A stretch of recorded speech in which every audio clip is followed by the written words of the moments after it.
नमस्कार। उत्तराखंड के इस खास बुलेटिन में आपका एक बार फिर से स्वागत है। मैं हूं आपके साथ प्रियंका तिवारी। खबरों को विस्तार से जानेंगे, लेकिन उससे पहले एक नजर हेडलाइंस पर।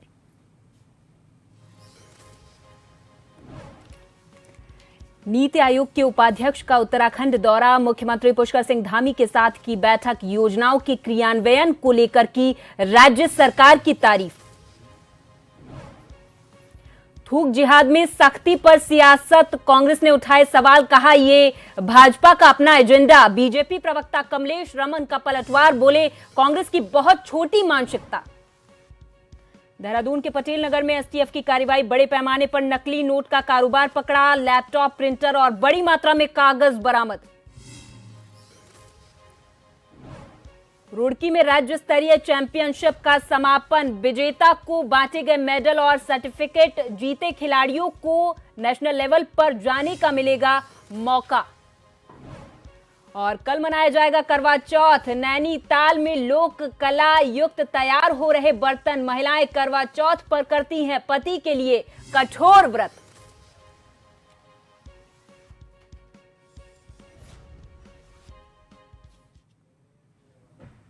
देश के कम विकसित जिलों और ब्लॉकों में मानव जीवन को बेहतर बनाने के लिए केंद्र सरकार की योजनाएं चलाई जा रही हैं। इसके तहत एस्पिरेशनल ब्लॉक और एस्पिरेशनल डिस्ट्रिक्ट प्रोग्राम योजना के तहत नीति आयोग के उपाध्यक्ष सुमन बेरी और उनकी टीम ने हरिद्वार जिले के बहादुराबाद ब्लॉक का भ्रमण के दौरान हरिद्वार जिले के कई अधिकारियों से बातचीत की है। हरिद्वार भ्रमण के बाद मुख्यमंत्री पुष्कर सिंह धामी के साथ शनिवार को नीति आयोग के उपाध्यक्ष ने एक बैठक भी की, जिसमें प्रदेश के सभी विभागों के सचिवों ने उत्तराखंड में चलाई जा रही राज्य सरकार की योजनाओं को नीति आयोग के सामने रखा है। वहीं हरिद्वार से भ्रमण करके लौटे और उनकी टीम ने राज्य सरकार की जमकर तारीफ की है।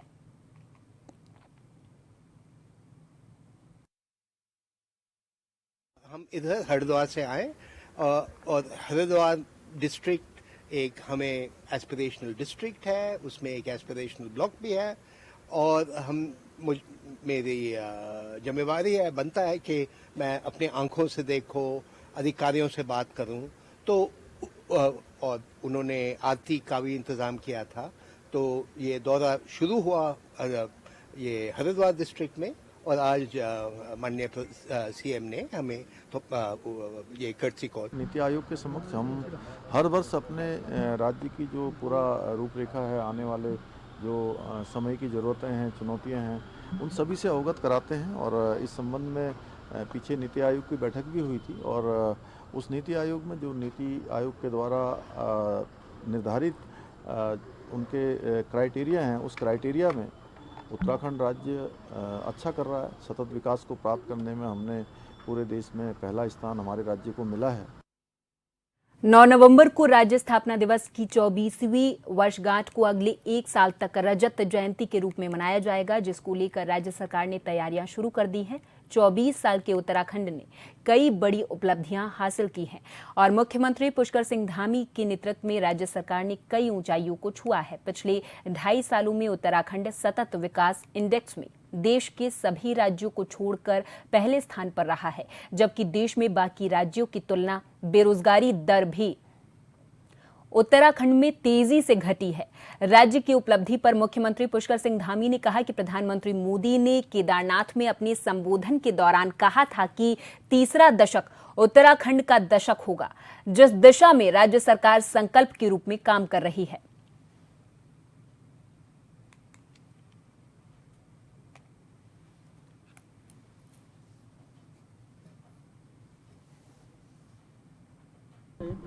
हिल स्टेट के लिए देखिए, हमारे प्रधानमंत्री जी ने जो बाबा केदार के प्रांगण से, केदार धाम से, उनके मुख से निकले हुए सब कि 21वीं सदी का तीसरा दशक उत्तराखंड का दशक होगा, हम उस दिशा में बढ़ रहे हैं। उसी का परिणाम है कि हमारी जीएसडीपी भी बढ़ रही है, हमारी जो बेरोजगारी दर है वह भी कम हो रही है।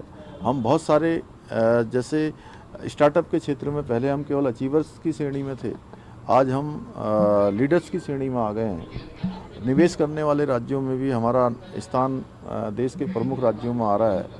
हर दृष्टि से आज हमारा राज्य आगे बढ़ रहा है। प्रधानमंत्री जी के वो कथन, ऐसा लगता है कि वो उनके मुख से शिव रूपी शब्द थे जो धरातल पर उतर रहे हैं और आगे भी उतरते रहेंगे। Thank you sir. उत्तराखंड के मसूरी में चाय में थूकने और राजधानी देहरादून के एक रेस्टोरेंट में रोटी पर थूकने की घटना के सामने आने के बाद राज्य सरकार ने इस तरह की घटना को रोकने के लिए प्रशासन से कड़े कदम उठाने के निर्देश दिए हैं। एक तरफ मुख्यमंत्री पुष्कर सिंह धामी ने साफ कर दिया है कि प्रदेश में इस तरह की घटनाओं को बर्दाश्त नहीं किया जाएगा, वहीं इसको लेकर के अब राजनीति भी तेज हो गई है। कांग्रेस के उपाध्यक्ष मथुरा दत्त जोशी ने कहा कि यह भाजपा का अपना एजेंडा है और उनका ये प्रायोजित एजेंडा है। अगर कोई इस तरह की कृत्य करता है तो उस पर सरकार कड़ी कार्रवाई करे। वहीं भाजपा प्रवक्ता कमलेश रमन ने कहा कि कांग्रेस की मानसिकता बहुत छोटी है जो इस तरह की बात कर रही। ये तो वही बात हो गई, उल्टा चोर कोतवाल को डांटे। कमलेश रमन ने कांग्रेस पर पलटवार किया और कहा कि कांग्रेस को पहले स्पष्ट करना चाहिए कि जो इस तरह का कृत्य करते हैं वो उनके साथ है या उनके विरोध में है।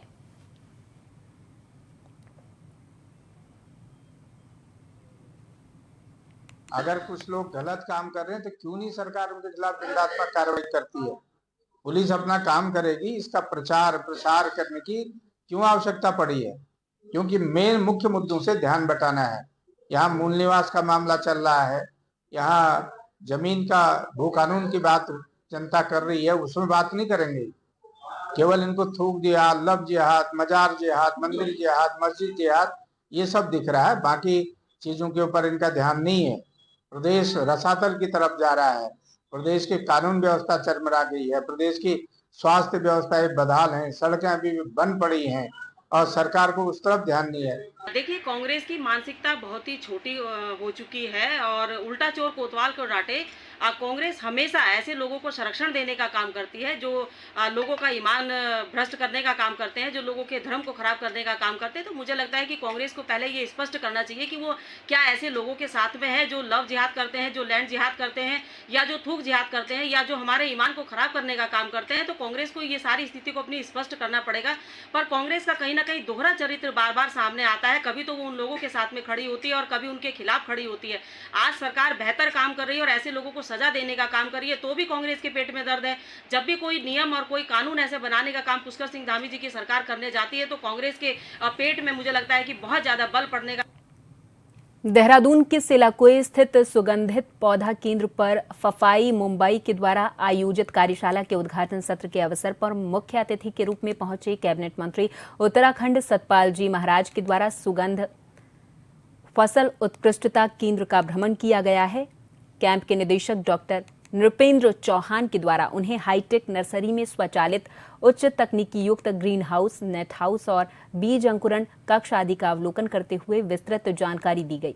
वैज्ञानिक सलाहकार डॉक्टर हेमा लुहानी के द्वारा केंद्र में तैयार की गई अगरबत्ती और स्थानीय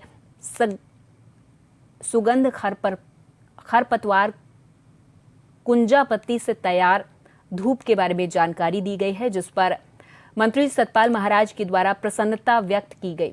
इस दौरान उन्होंने मीडिया से बातचीत में कहा कि ये पौधा केंद्र के वैज्ञानिक प्रयासों से किसानों को एक नई पहचान दिला रहा है।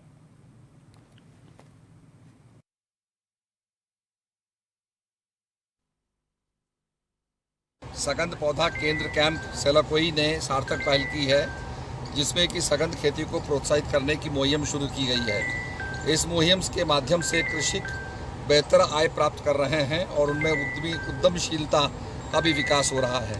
वर्तमान में सगंध पौधा केंद्र उत्तराखंड में 109 अरोमा क्लस्टरों में 28,000 किसानों द्वारा 9,000 से अधिक हेक्टेयर भूमि पर सगंध फसल जैसे लेमन ग्रास, मिंट, डेमेस्कस रोज, तेजपात, कैमोमिल आदि का कृषिकरण कर रहे हैं। तो इनसे काफ़ी कुछ किसानों की इनकम बढ़ेगी। ये आज का जो कार्यक्रम था स्पेसिफिक उत्तराखंड में हम नए नए जो हमारे सुगंध बना रहे हैं होती है प्राकृतिक रूप से, उसको रूबरू कराना था हमें ताकि वो यहाँ के जो हमारे पारंपरिक नैसर्गिक जो पौधे हैं जिनसे खुशबू आती है उनका इस्तेमाल अपने परफ्यूम में करें, प्रोडक्ट में करें, उससे हमारे जो किसान हैं उनका जो इकोनॉमिक्स है वो बढ़ेगा, उनका मार्केट मिलेगा उनको। उसी से फोकस्ड एक बहुत बड़ा प्रोग्राम था ये हिमालय मानव मिशन चलाया।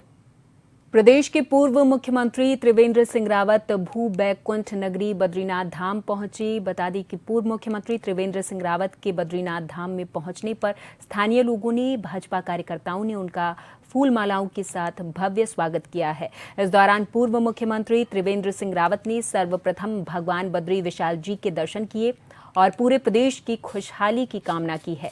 पूजा अर्चना करने के बाद प्रदेश के पूर्व मुख्यमंत्री त्रिवेंद्र सिंह रावत ने अपनी कार्यकर्ताओं से भेंट मुलाकात की है। उसके बाद प्रदेश के पूर्व मुख्यमंत्री त्रिवेंद्र सिंह रावत ने बद्रीनाथ धाम के होटल एसोसिएशन के कारोबारियों के साथ एक बैठक का आयोजन किया, जिस दौरान बद्रीनाथ धाम के होटल एसोसिएशन के कारोबारियों के लोगों ने होटलों से संबंधित समस्या पूर्व मुख्यमंत्री के सामने रखी है।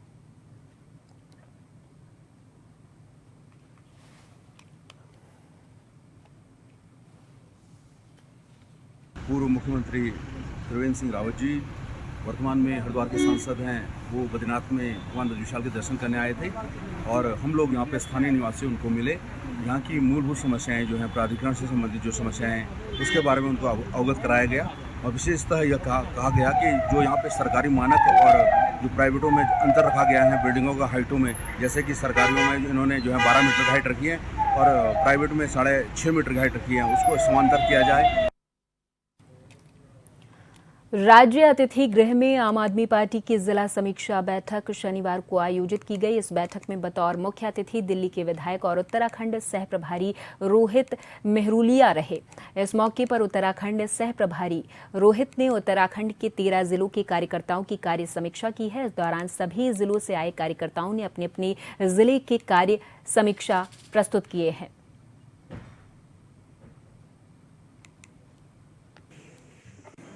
प्रदेश एवं जिला स्तर की कार्य समिति की बैठक यहाँ पर हो रही है और जिसमें लगभग 13 जिलों से यहाँ पर हमारे प्रतिनिधि पहुँचे हुए हैं और हमारे जो अनुषंगिक संगठन हमारे साथ में काम कर रहे हैं उनके भी प्रतिनिधि यहाँ पर पहुँचे हैं। हमारे प्रदेश अध्यक्ष कलेर साहब के यहाँ पर नेतृत्व में बहुत शानदार काम हो रहा है और आम आदमी पार्टी की लोकप्रियता आज तेज़ी से पूरे देश में बढ़ रही है। अरविंद केजरीवाल जी ने जो दिल्ली के अंदर एक मॉडल देश को दिया है बदलाव की राजनीति की, बयार आज दिल्ली से निकलकर अन्य प्रदेशों तक भी जा रही है। पंजाब में आज वो शानदार हमारी सरकार काम कर रही है। और यहाँ पर वक्त है एक छोटी सी ब्रेक का, फौरन हाजिर होंगे कुछ और खबरों के साथ।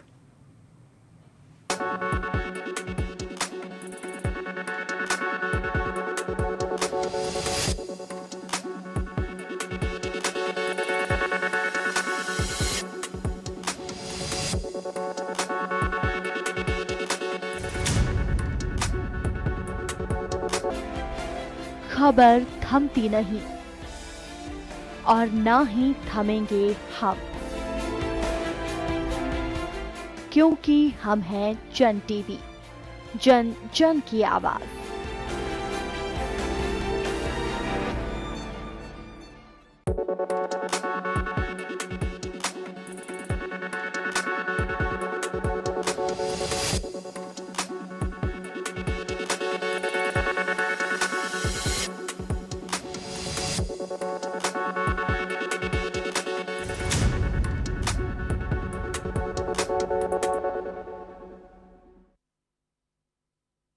ब्रेक के बाद एक बार फिर से आप सभी का बहुत स्वागत है। उत्तराखंड में 80,000 रुपए के नकली नोटों के साथ बिना कटिंग के अर्धनिर्मित 14,000 रुपए के मूल्य के 500 रुपए के नोट और अन्य सामान उत्तराखंड एसटीएफ ने बरामद कर लिए हैं।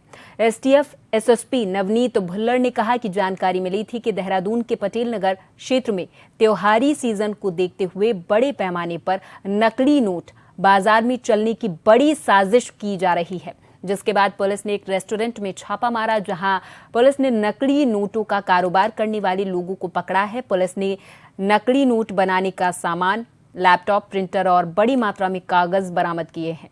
वहीं पुलिस अब इस पूरे मामले में जांच कर रही है कि ये कारोबार कितने स्तर पर चल रहा था और इन्होंने नकली नोट कहां चलाए हैं।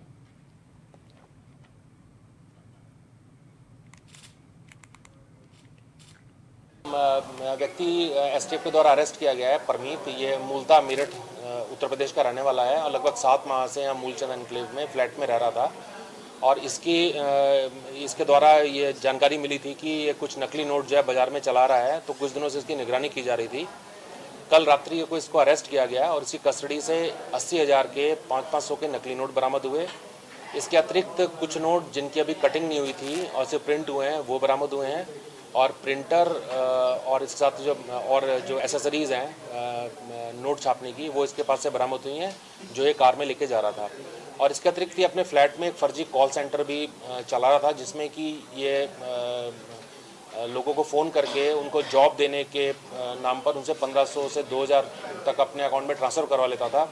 और इसी संबंध में 2022 में सेक्टर 5 पुलिस स्टेशन नोएडा से ये फर्जी कॉल सेंटर के संबंध में पहले भी जेल जा चुका है। हरिद्वार के एक बैंक में हुई डकैती में फरार चल रहे आरोपी को उत्तराखंड एसटीएफ ने आखिरकार गिरफ्तार कर लिया है। मामले में पहले 3 आरोपियों को पुलिस के द्वारा 2004 में ही गिरफ्तार कर लिया गया था, जबकि टीपू नामक एक अन्य आरोपी का एनकाउंटर भी 2004 में ही कर दिया गया था। जबकि हाल ही में एसटीएफ के द्वारा गिरफ्तार किए गए आरोपी उदय पिछले 20 सालों से फरार चल रहा था। एसटीएफ को मिली जानकारी के मुताबिक ये आरोपी तमिलनाडु में सड़क किनारे हाल फिलहाल कपड़े बेचने का काम कर रहा था, जहां से इसे गिरफ्तार किया गया है। इससे पहले पुलिस के द्वारा ढूंढने के काफी प्रयास इसे किए गए थे और अभियुक्त के घर की कुर्की तक की गई थी, लेकिन गिरफ्तारी न हो पाई, जिस पर पुलिस मुख्यालय उत्तराखंड के द्वारा इस डकैती की गिरफ्तारी के लिए 1 लाख रुपए के इनाम की घोषणा भी करनी पड़ी थी।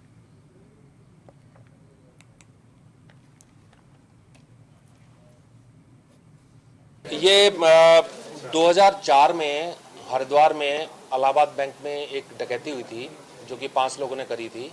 उसमें एक अभियुक्त जो अभी तक वांछित चल रहा था लगभग 20 साल से, और उस पर 1 लाख का इनाम था, उदय पुत्र विक्रांत। इसको विशाखापट्टनम तमिलनाडु से एसटीएफ उत्तराखंड ने अरेस्ट किया है। और इसके जो बाकी गैंग मेंबर्स हैं वो सारे के सारे अकाउंट फॉर हो गए थे। उसमें एक जो गैंग लीडर था टीपू यादव, वो पहले अरेस्ट हो गया था और बाद में पुलिस जब उसको लेके जा रही थी ट्रेन में, तो पुलिस वालों को उसने कुछ जहरीला पदार्थ दिया था और भागा था। तो उसके बाद फिर उसका पुलिस इनकाउंटर हुआ था, उसमें उसकी मृत्यु हुई थी। और बाकी एक गैंग मेंबर ये बचा था। उसके इनकाउंटर के बाद ये तमिलनाडु चला गया और वहाँ पे सड़क किनारे ये कपड़े बेचने का काम कर रहा था और इसको अरेस्ट कर लिया गया है।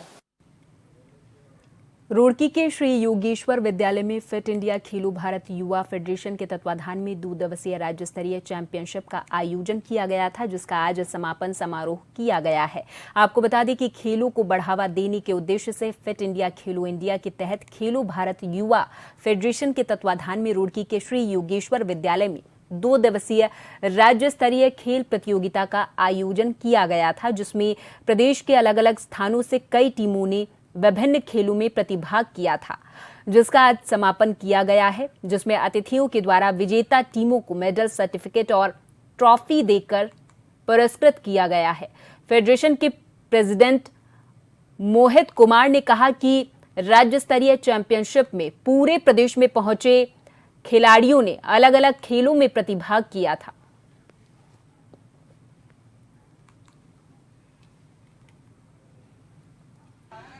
ये एक हमारी private with under registered with government federations है, जिसके तहत हमने एक स्टेट लेवल चैंपियनशिप ऑर्गेनाइज की थी, जिसमें विभिन्न खेलों के और विभिन्न खिलाड़ी हमारे यहाँ पे उपस्थित हुए थे। ठीक है, स्कूलों से, ओपन से, जिलों से, सभी जगह से आए थे। जिस पूरी प्रदेश से हमारे पास बच्चे आए थे, जिसमें अलग अलग बच्चों की कैटेगरी में बच्चों ने प्रतिभाग किया है और विजेता हुए हैं। इस फेडरेशन को चलाने का मकसद हमारा ये है ताकि हमारे जो खेल प्रतिभागी बच्चे होते हैं, ठीक है, उसके थ्रू हमारा क्या होता है, जो बच्चे गांव के देहात के होते हैं उनको प्लेटफॉर्म नहीं मिल पाता, हम उनको एक प्लेटफॉर्म प्रोवाइड करना चाह रहे हैं। ये हमारा रजिस्टर्ड विद गवर्नमेंट है, अंडर रजिस्टर्ड है। ठीक, खेलो इंडिया से भी हमने रजिस्टर्ड हैं। सुहागिन महिलाओं का पर्व करवा चौथ का पर्व कल 20 अक्टूबर को मनाया जाएगा, जिसमें सुहागिन महिलाएं पूरी भक्ति भाव से अपने पति की दीर्घायु के लिए इस व्रत को नियम अनुसार और श्रद्धा पूर्वक रखती हैं। बता दें कि नवरात्रि का त्योहार समाप्त होते ही अब करवा चौथ का पर्व मनाया जा रहा है। इस व्रत को सुहागिन महिलाएं अपने पति की दीर्घायु के लिए रखती हैं।